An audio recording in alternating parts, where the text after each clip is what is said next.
자, 지금 그 여러 가지 이벤트 중에 하나인데요. 윤석열 퇴진 국민투표라는 걸 합니다. 저기 저 아웃보트 KR이라고 치시면 나와요. 근데 이게 이제 일종의 이제 약간 서명하는 거랑 비슷한 맥락인 거잖아요. 저번에 윤석열 탄핵 국회 청원도 한 150만 명 가까이 했잖아요. 지금 이제 여러분들 저 이것도 한번 해보시는 것도, 왜냐면 이런 게 놀이가 돼야 돼. 왜냐면 그래서 답답한 마음을 저렇게라도 풀어야 되는 거예요. 그러니까 지금 그 많은 분들이 왜 박근혜 때만큼 사람들이 거리로 쏟아져 나오지 않느냐 이렇게 불만을 가지신 분들 많을 건데, 이 잘 생각해 보시면 우리의 기억이, 그러니까 이게 딱 화끈하게 어느 날 박근혜를 탄핵한다 선고문이 나온 그런 몇 가지 단편적 기억만 남아 있기 때문에 박근혜가 엄청 빨리 탄핵됐다고 기억하는 거예요. 근데 사실 그 당시를 날짜별로 곱씹어 보면 지금하고 비슷하게 갔거든요. 그러니까 지금 국민들이 거리로 쏟아져 나오기 위해서 마지막 하나가 남아 있는 거예요. 그러니까 딱 눈에 보이는 증거 또는 물증 또는 당사자의 사과 같은 거. 그러니까 그 박근혜 그 탄핵에서 이제 기폭제가 됐던 게 9월 25일로 기억하는데, 그러니까 태블릿 발견된 이후로 그걸 통해서 이제 최순실 이름을 언급하면서 박근혜가 직접 사과를 하는 기자회견을 하거든요. 그 다음 날부터 사람들이 거리로 쏟아져 나오기 시작한 거예요. 자신감을 가지고. 맞아요. 지지율도 폭락하고. 예, 자신감을 가졌던 거죠. 그러니까 지지율도 떨어졌고 당사자가 분명하게 사과했고 또 이렇게 물증도 나왔기 때문에 이거 되돌릴 수 없는 잘못을 우리가 그 요구할 수 있다. 그래서 그래. 윤석열이 사과를 안 하는 거죠. 예, 예. 맞죠. 근데 그게 윤석열한테 지금 독이 되고 있다. 그러니까 지금 상황에서는 이제 뭐 김건희의 육성이나 윤석열의 육성이나 뭐 이런 게 하나 나오면 이제 네. 되돌릴 수 없는 상황으로 넘어갈 수 있는. 근데 문제는요. 퍼센테이지가 얼마 안 되더라도 진영이 똘똘 뭉치면 윤석열 지켜내는 건 어렵지 않아요. 국민의힘이 108석이 있는 상황이기 때문에. 근데 그렇지 않다는 게 뭐냐면 진영이 무너졌다는 증거가 이런 여론조사에 나옵니다. 저기 여론조사 공정이요. 윤석열 지지율 25% 나오는 경우는 사실상 거의 기적에 가깝습니다. 한때 윤석열 지지율 40몇 %씩 찍어주던 여론조사예요. 네. 근데 그 지금 여론조사 공정이 최저치를 찍었어요. 난 여론조사 인정도 안 하는 여론조사거든요. 요즘 분위기에 그 미래한국연구소에서 한번 조사하면 어떤 결과가 나올지 궁금하네요. 그러니까요. 근데 여론조사 공정 같은 데가 무너져 버려. 엊그저께 보여 한길 리서치가 무너져. 좋은 CNI가 무너져. 다 무너지고 있어요. 그러면 저건 뭐냐면 여론조사 공정 입장에서는 윤석열 편들고 싶어도 편을 못 드는데 25%밖에 안 나와요. 자동응답이. 그리고 어제 나왔던 것 중에 MBS도 또 최저치 경신했거든요. MBS도 상당히 보수적 여론조사여서 저건 전화 면접이란 말이에요. 상담원이 물어본단 말이에요. 저것도 MBS 사상 최저를 또 찍었어요. 희한하게 갤럽이 이번 주 없는 건 난 진짜 신기하긴 한데, 이렇게 되면 윤석열을 떠받칠 만한 상황은 없어집니다. 왜? 지지율 최저인데다가 의혹투성인데다가 김건희 비호감이 섞였다고 생각해봐요. 조중동이 윤석열을 지지하거나 방어하지 못합니다. 국민의힘 지지층도 마찬가지고 한동훈도 마찬가지예요. 그럼 한동훈과 이런 사람들까지 다 그렇게 상황을 만들어 놓으면 윤석열, 김건희는 고립돼요. 그러면 끊임없이 지지율이 추락할 수밖에 없어요. 지금 굉장히 위험한 상황. 윤석열, 김건희 입장에서는. 그리고 자세히 보세요, 여러분. 국민의힘 중에 친윤이라고 불리는 사람들도 김건희, 윤석열을 쉴드 치는 비중이 국정감사에서 눈에 띄게 줄었습니다. 옛날에 법사위 같은 데서 김건희 비판하는 민주당 국회의원들 목소리 나오면 막 볼 때처럼 달려들어갖고 소리 지르던 애들이 지금 사라졌어요. 되게 조심하다. 네. 그렇게 되면 이게 함락되는 거거든요. 우리가 막 잘 막고 있다가 성이 함락이 되잖아요. 성이 함락되는 대표적인 모습은 담을 뚫고 들어오는 게 아니에요. 누군가가 안에서 문을 열어주는 거예요. 지금 그 상황에 놓여 있다는 거예요. 누가 가장 먼저 문을 열어줄 것인가. 영웅이 될 것이다. 장제원? 아마 그 사람은 털보자를 쓰고 있을 것이다. 장제원은 국회의원이 아닙니다. 그렇지만 장제원이 이 권한을 할 수 있죠. 네. 근데 더 중요한 게 있어요. 정권을 무너뜨리는 걸로 끝나는 게 아니라 그러면 누가 대통령 돼야지까지가 사람 머릿속에 있는 거예요. 그래서 이재명 대표의 실력도 있지만 한편으로는 누가 대통령이 돼야지 하는 흐름도 같이 잡히고 있다는 거죠. 그래서 저는 한동훈이 소중하다는 겁니다. 저쪽을 쓰러뜨리려면 저쪽에도 계획이 서야 될 거 아닙니까? 그러니까 지금 윤석열을 끌어내린다. 그러면 그 다음에는 누구냐? 그러니까는 저쪽에서는 당연히 이재명은 아니라고 생각할 거 아니에요. 그러니까 한동훈이라는 허수아비를 세워줘야 된다는 거죠. 뭐 그런 거예요. 네. 그러니까 여론조사 공정이 무려 이재명 후보의 대선 지지율을 양자 대결해서 과반을 넘겨버립니다. 그러니까 이런 거지. 지금 이재명 대표를 막 수없이 재판에 끌려가고 다니고 있지만 국민들 사이에서는 대선이 가시화되지도 않았는데 그냥 이재명이라고 생각을 하고 있는 거예요. 저거 여론조사 공정이 한 여론조사인데 여러분들 가보시면은 이런 여론조사 할 때요. 처음으로 첫 설문을 저걸로 묻는 게 아니에요. 여론조사 공표되고 나서 하루 지나고 나면 여론조사 심의위원회에 그 자료가 올라오거든요. 네. 제일 먼저 보실 게 질문 순서인데 이거요 굉장히 나중에 있어요. 그러면 앞에서 진보 측 설문 대답자들은 다 나가버리거든요. 여론조사 공정이 이재명 지지율을 50.5로 찍었다는 건 사실상 대한민국 국민들 과반 이상은 전부 다 이재명 대통령 되겠네라는 흐름이 잡혔다는 거거든요. 윤석열 탄핵이 중요한 게 아니라 그 다음에 뭐냐. 야 이재명 한번 해봐. 그 분위기가 생기고 있다는 거예요. 그래서 내가 보궐선거는 그냥 민주당이 좀 잡음 없이 이겨버렸으면 좋겠네 라고 하는 게 잠깐 흔들거리가 되거든. 민주당이 이길 수 있는 선거를 못 이기면. 나는 강화군까지 가져왔으면 좋겠어. 근데 문제는 이제 이게 명태균 게이트로 인해서 약간 우리가 지금 종합판, 결론판 같은 건데 국민의힘 당원 57만 명한테 명태균 정보가 유출됐다는 거죠. 저거 심각한 거죠. 굉장히 심각한 사건이에요. 그러니까 저게 이제 우리 민주당이랑 국민의힘이랑 그 당규가 약간 다르더라고요. 그러니까 경선 과정에서 그러니까 그 후보자들한테 우리는 명단을 안 주잖아요. 근데 국민의힘은 명단을 준대요 후보자들한테. 후보자들한테 명단을 주는데 후보자가 활용하는 건 상관없는데 명태균한테 명단이 넘어간 게 문제죠. 근데 당연히 넘어가지 않을까? 네, 그러니까 명태균이 저걸 이제 어떻게 사용했느냐. 저게 이제 불법적인 요소가 굉장히 심한 거예요. 노종면 의원이 이제 이렇게 밝혔죠. 57만 명의 국민의힘 당원 전화번호를 주물렀다. 주물락. 그러니까 주물렀다는 게 어떤 뜻이냐면, 그러니까 우리 이제 뭐 업계 용어로 탄이라고 하잖아요. 그러니까 그 탄이라는 게 이제 그 화투판에서 이야기할 때 그 순서가 딱 정해져 있는 화투 순서 그 한 묶음. 그래서 이제 그 패로 돌리면 무조건 내가 돈을 따는. 이제 그걸 이제 탄이라고 하는데 저것도 이제 탄을 만드는 기본 재료가 되는 거예요. 그래서 이게 예를 들어서 명태균이 저 명단을 입수해 가지고 일단 500명 단위로 이제 여론조사를 시작해요.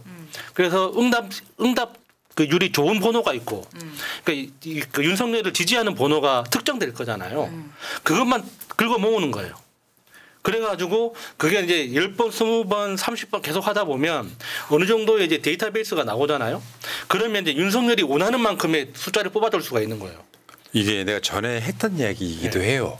명태균이 했다는 거 이거보다 훨씬 전에 어차피 공개하지 않는 여론조사잖아요. 그럼 어떻게 하냐면은 지지율이 잘 나오는 사람한테만 전화하는 방식을 쓸 수 있어요. 그거예요. 네.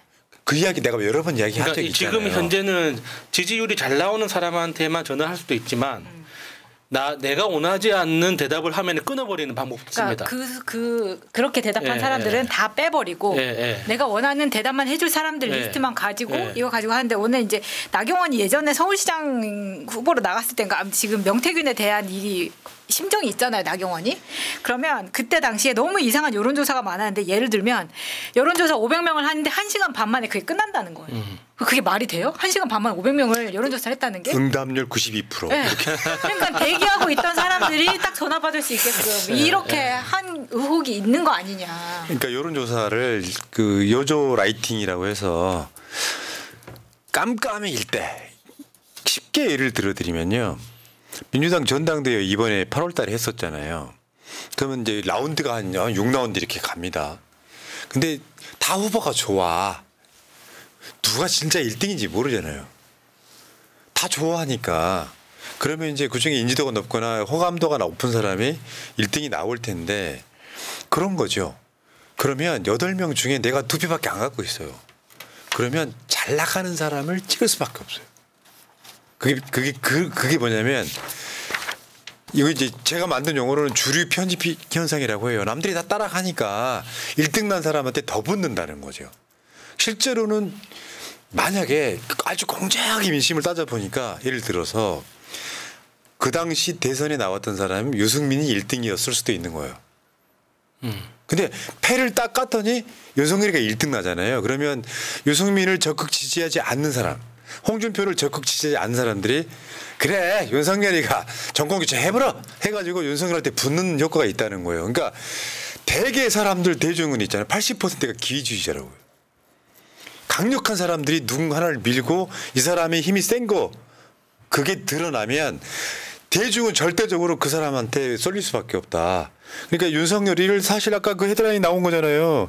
윤석열 대선 직행은 국힘 당원 57만 명 정보 명태균에 유출한 결과 이런 거는 저런 조작질을 얼마든지 할 수 있다는 건데 사실 저게 드러났고 저게 사실은 비용으로만 따져도 3억 6, 7천만 원 한다는 거니까 어마어마한 범죄가 드러난 겁니다. 이거 지금 요거 지금 뭐 당시 저 당 대표였던 이준석이 등이 뭐 실드 치고 있긴 해요. 뭐 무작위고 어쩌고저쩌고 이야기하는데 그건 말도 안 되는 소리 하는 거죠. 데이터베이스라는 건 이 사람이 여론조사가 갔는데 어떻게 답했다까지 다 데이터로 나오는 거잖아. 네. 공표 여론조사도 아니면 얼마든지 조작할 수 있습니다. 안심번호도 소용없어요. 당원 명부에 전화번호까지 들어가 있다는 안심번호보다 더 강력한 거예요. 그렇죠. 안심번호는 뭐냐면 그 지역에 살고 있는 사람의 명단이고요. 그 번호를 특정 여론조사가 그걸 통신사로부터 비싸게 가져오는 거고 이런 거는 아예 당원 숫자는 지역이랑 아무 상관없잖아. 당원들 숫자가 그렇죠. 지역 성별 이런 거 없잖아요. 무조건 그건 때리면 그냥 응답이 오는 거예요. 전화를 바빠서 못 받을 수는 있지만. 그러니까 안심번호보다 강력하기는 이게 한 10배, 100배 더 강력한 거예요. 그러니까 저걸 가지고 이제 윤석열한테 필요한 거. 그러니까 예를 들어서 다른 기관에서 이재명 후보하고 뭐 1, 2% 차이로 엎치락뒤치락하는 결과가 계속 나와. 그래서 우리 윤석열 후보 마음이 불편해. 그러면은 7% 이기는 걸로 만들어 가지고 갖다 바치는 거죠. 야, 주물주물하네. 근데 골 때리는 게 그 비공개 여론조사는요. 또 공유를 한단 말이에요. 자기들끼리. 네. 그 캠프만 공유하는 게 아니에요. 남 보라고 소위 말해서 사기 죽이려고 그렇죠. 또 흘려요. 근데 막 데이터베이스가 여론조사 한 번이면 아 이거 조작이야. 홍준표 같은 거 그러잖아요. 아이 조작이라고. 홍준표 맨날 여론조사 나오면 불리하고 나면 다 조작이라고 하잖아요. 근데 그게 각 캠프들이 같이 공유가 된단 말이에요. 근데 10번, 20번, 30번, 40번, 50번이 대충 그렇게 나와. 50번 중에 49번이 윤석열이 1등으로 나왔다는 거잖아요. 그러면 캠프에 쏠리는 비중이나 힘도 완전 대세가 결정 나버리는 거예요. 후원을 하더라도 윤석열 하는 쪽이 훨씬 높아지는 거예요. 그냥 사건을 조작했다, 대선을 조작했다 이렇게 보면 될 것 같고요. 자, 어쨌건 지금 당원 51만 명의 연락처가 명태균 손에 들어갔다고 하는 건 게이트급 중에서도 엄청 큰 거를 지금 노정면 의원이 터뜨렸다고 보면 될 것 같고, 문제는 10월 16일 재보궐선거 이후에 아직 날짜를 잡은 건 아닙니다. 재보궐선거 이후에 만나기로 했다인데 저게 이루어지겠냐라고 하는 의구심들이 있어요. 뭐 대통령실에서는 자기네들 뭐 못 들은 바 없다라고 컨펌하는 사람들도 있고, 국민의힘 측에서는 뭐 잡혀봐야 알지라고 양쪽 다 지금 뜨뜻미지근한 거예요. 도대체 누가 저거를 확인한 거냐 서로 그렇게 묻고 있더라고요. 썸네일 사진이 보여주잖아요. 둘 다 표정이 안 좋아요. 내가 일부러 이걸 KBS 걸 가져온 우리 박민혜 방송. 근데 문제는 이런 거라니까요. 이런 상황들을 쭉 보고 있으면 한동훈이가 다 독대를 한다고 한들 한동훈이가 할 수 있는 말은 뻔하잖아요. 뭐 여사님 뭐 제2부속실 만드시고 저 밖에 좀 안 돌아다니시면 좋겠고, 주가 조작 사건 뭐 좀 공정하게 수사했으면 좋겠고, 물론 그건 윤석열한테 할 말은 아니에요. 검찰한테 대놓고, 그러니까 그 법무부 장관 출신으로서 검찰한테 대놓고 하는 말은 있고, 지금 다음 주 초에 주가 조작 사건 무혐의 처분한다는 소문이 바다예요. 거기를 한번 한동훈이가 어저께 눌러준 거예요. 국민의 눈높이에 맞는 결과를 내놓아야 될 것이다. 근데 이미 그 말은 윤석열하고 김건희 귀에는 들어갔을 것이고, 그러면 이 상황에서 한동훈이가 할 수 있는 말이 있는데 이거를 윤석열이가 한동훈이가 그런 말을 한다고 치더라도 윤석열이가 안 받아주면 끝나는 거죠. 그러니까 저 독대 한 해만 해가 너무 한심한 뉴스 중에 그러니까 하나는 만약에 독대가 진짜 필요한지 왜 필요한지 모르겠지만 진짜 답답한 게 윤석열한테 전화해도 되잖아요. 중요한 메시지는 딱 하나예요. 형, 둘 다 죽으면 둘 다 죽을 수는 없잖아. 둘 중에 하나, 그 하나는 살 수 있다. 왜 둘 다 죽으려고 하느냐. 그때 형수가 전화를 바꿔 들고 알렉스 MIT 잘 다니고 있어? 아유 형수님 아무 일도 없었어. 그러니까 형수가 살자고 그러니까. 요게 그 서울의 소리를 나라를 구했다고 표현하는 게 이런 겁니다. 사실 여기서 등장하는 진짜 키워드는 김대남이에요. 김대남이를 시켜서 한동훈 비대위원장을 공격하려고 했다고 가. 한동훈도 기분 나쁘겠지만 친한계들이 보면 이거 못 참는 사건이에요. 한동훈의 마음이 돌이킬 수 없는 상태로 가고 있는 것도 김대남 사건입니다. 저는 그래서 명태균 씨처럼 김대남도 여기저기 나오면서 좀 대남 방송을 해야 된다 생각합니다. 너무 지금 쭈그리 돼 있어요. 그래 이건 돌이키기 힘들어졌어요. 지금 상황은 독대를 한다고 한들 뭐 나올 것도 없겠지만 한동훈은 최대한 저 독대가 만약에 이루어진다면 최대한의 성과를 가져와야 되는데 윤석열의 입장을 생각해 볼까요? 김건희 특검 받아들일 수 있어요? 생각해봐요. 윤석열 캐릭터와 윤석열과 김건희의 관계에서는 김건희 특검 못 받아요. 그러면 한동훈은 저 독대가 끝나고 나와서는 자기 입장을 표명을 해야 돼요. 자, 친한 게 김건희 특검 민주당이 발의하면 찬성. 이런 비슷한 흐름으로 가야 된다고요. 안 그러면 같이 망하거든. 윤석열은 김건희 특검 못 받습니다. 받는 순간 개인적으로 김건희한테 죽어요. 안 받는 순간 국민한테 죽어요. 말하자면 그런 거예요. 김건희를 지킬 것이냐. 정권을 지킬 것이냐. 선택이 불가능한 지경에 이르렀어요. 어느 쪽을 선택해도 죽게 돼 있다고. 내가 지금 선택하지 않아도 어차피 정권은 5년 만에 끝나고 명신이는 나랑 평생 살 건데 그거 어떻게 결정을 합니까? 평생 살 수 있을 것 같아요. 그러니까 가능성은 적지만 윤석열이 김건희를 버릴 수 있는 시간도 기회가 지금 다가오고 있다. 그거 그냥 묻고 못 갑니다. 그러니까 단순하게 이게 복잡한 굉장히 그 뭔가 큰 덩어리는 아니지만 작고 한 것들이 뭉쳐가지고 단단한 돌멩이가 돼버렸어요.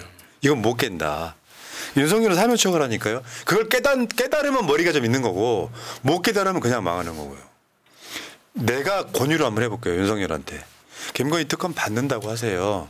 그러면 몇 개월 더 연장됩니다. 몇 개월. 왜냐하면 이런 게 있거든요. 검찰이 압수수색을 들어왔는데 내가 스스로 문을 열어주는 거랑 따고 들어오는 건 형량이 다릅니다. 그렇죠. 말하자면 따고 들어온다는 건 한동훈이 등이 배신해가지고 제2요구권 재투표 때 열리는 거 상황하고요. 그러면 그건 탄핵이라니까요. 그렇죠. 활짝 열어요. 같은 200석이라고. 그런데 윤석열이가 스스로 열어줘.